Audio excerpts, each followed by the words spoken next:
napupulutan ako.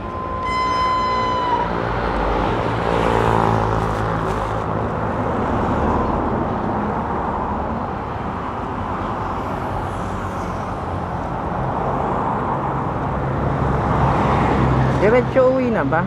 Oo, mukhang uulanin tayo.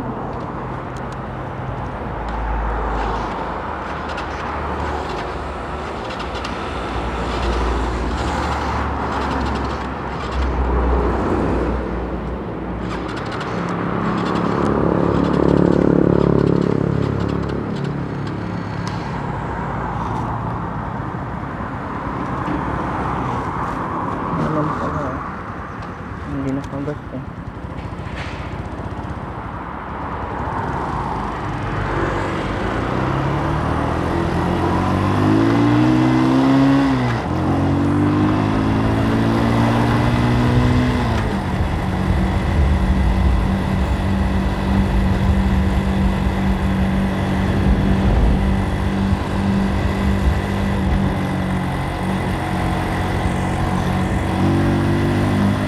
So, ngayon, sulit ang paghihintay.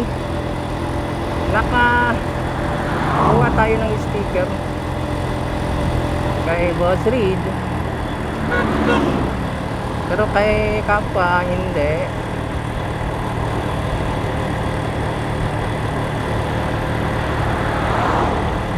Di bale, okay lang rin naman kasi kay Boss Reed lang naman pinakakilalang itsura ng sticker. Pero sayang, hindi kasi lumabas si Kapwa eh. Nauna lang nagbigay, naubos na rin siguro, kaya hindi na lumabas. Pero sulit paghihintay natin. Nakakuha tayo ng sticker ni Boss Reed. Yung iba may nakadalawa. Yung sana kung talagang hindi tayo umalis doon, talagang hinintay natin hanggang sa kumbaga Pidol program natin, baka pati si Kapwa ay nakakuha tayo ng sticker. Pero syempre, winner takes all, ika nga. Kaya nga yung mga huling sandali, buti may naibigay pa sa ating free, kahit walang raffle. Yung palang t-shirt, limited lang yun, nagkaubusan kanina. Buti may nakuha pa akong itong sa kamay, balaklava sa kamay. Basta yun.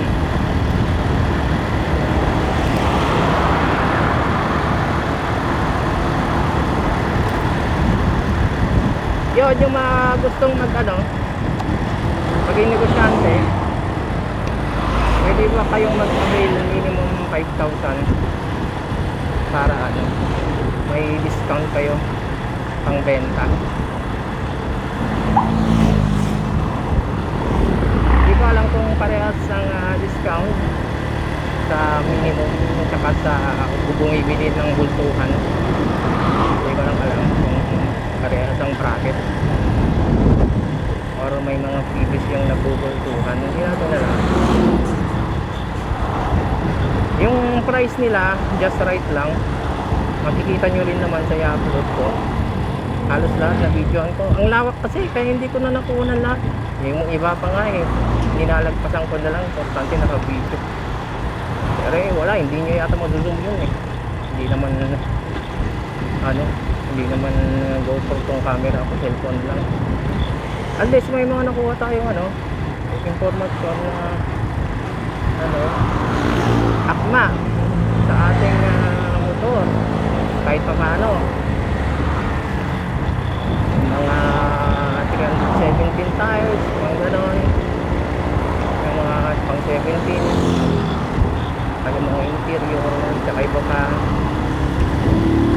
Inigipit na naman ako ng basket na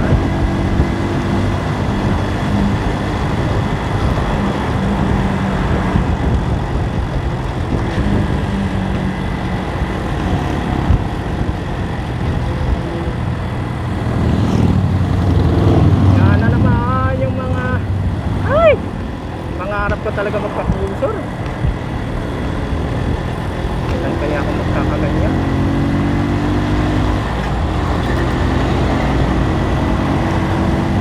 pwede na tayong bumili, pero pigang-pigang na tayo.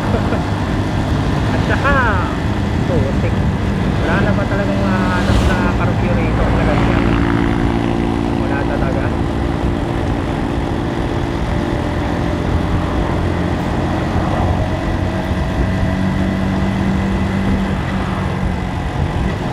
Puro FI na ngayon. Yung Renegade, ewan ko kung card pa rin yan. 300 ito, gusto ko yung 300 ito.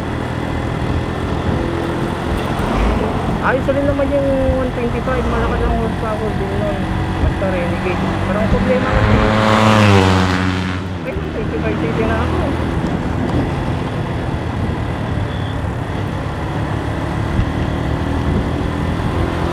Ito na rin, meron na rin ako 150cc. 150 pa, ito yung turong 50cc na. Tapos, at least man lang, 250 o 200. Yung Skygo 200 sana. Gusto ko yung kung carburetor lang sana.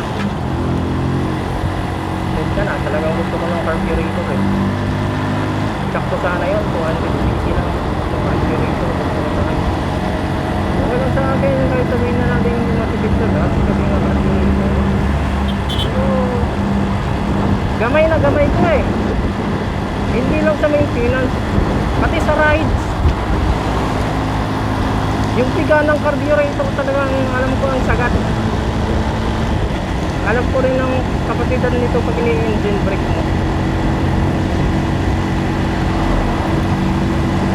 Ayun ko, may pinakaman kung sa makina lang naman yan. Pero siyempre, yun lang nga eh. Carburetor, FI, maliit na ano lang yun.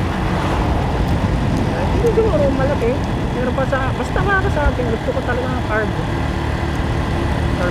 talaga gusto ko. Pasensya na sa mga sanay na sa FI, mga nabuhay sa FI. Ako rin naman kasi nabuhay sa carburetor. Maganda rin na FI, smooth sa totoo lang, smooth yung i-drive, di ba?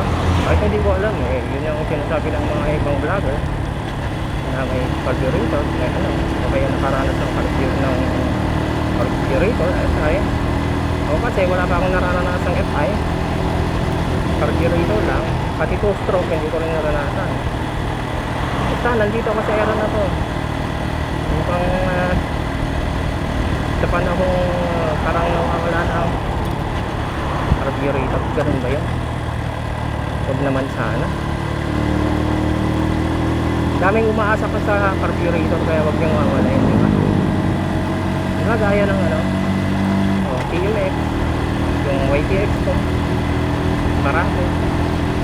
Yun ang maganda, yung may choices, yung may FI, may FI. Pero kung 125cc lang rin naman, hard na. Pero kung gusto mong maglabas ng FI, nasa sa inyo. Basta huwag niyong mawalay ng FI. Kahit man lang mag-limit kayo sa 200cc, huwag na sa 250. Gusto niyo hanggang 300. Gusto niyo pa hanggang 400. May 400 na may carburetor din yun eh. Lang 1,000 kasi talagang matagal lang walang 1,000 na carb.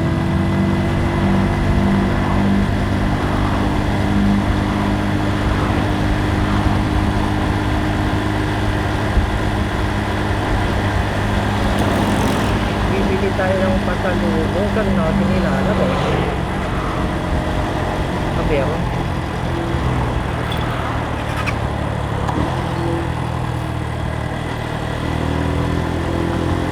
Tinapos natin yung program pero sana nanatili tayo para yung sa gitna magaling pa rin natin yung nakatuwa pa rin tayo ng sticker ni Kapwa.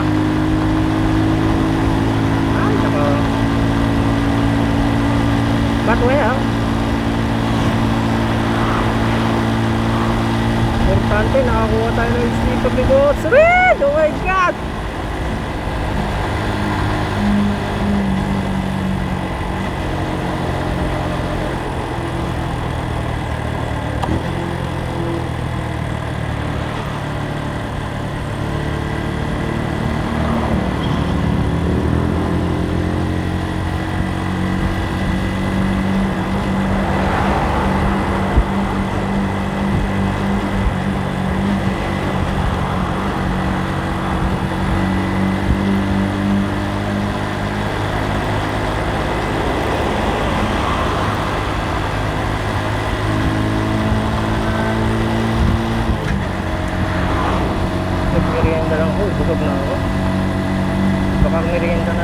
ulit.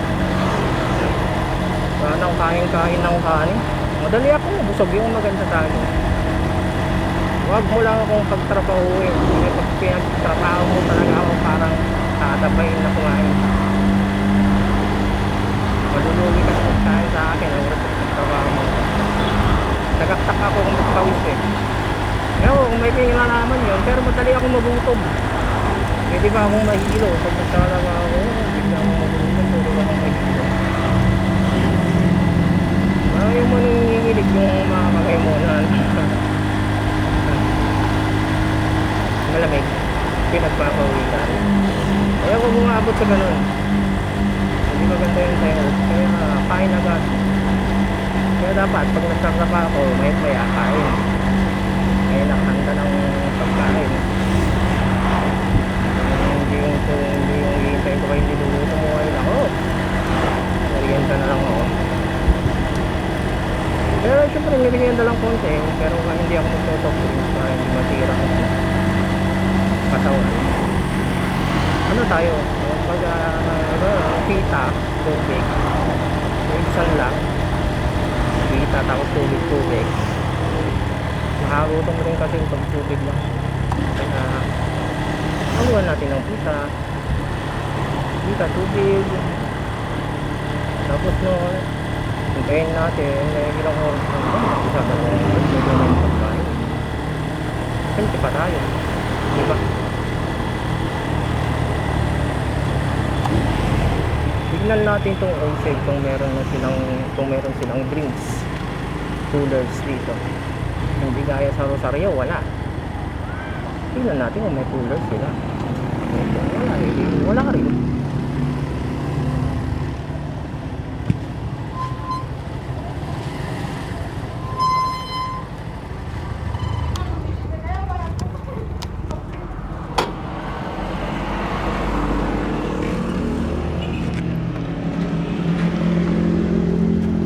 Natin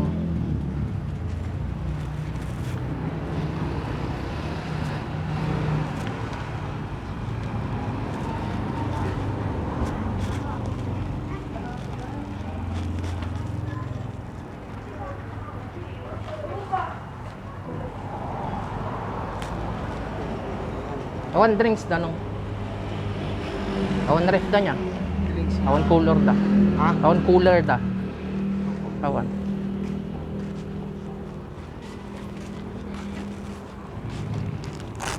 mukhang wala rin. Ayaw ko nang pumasok.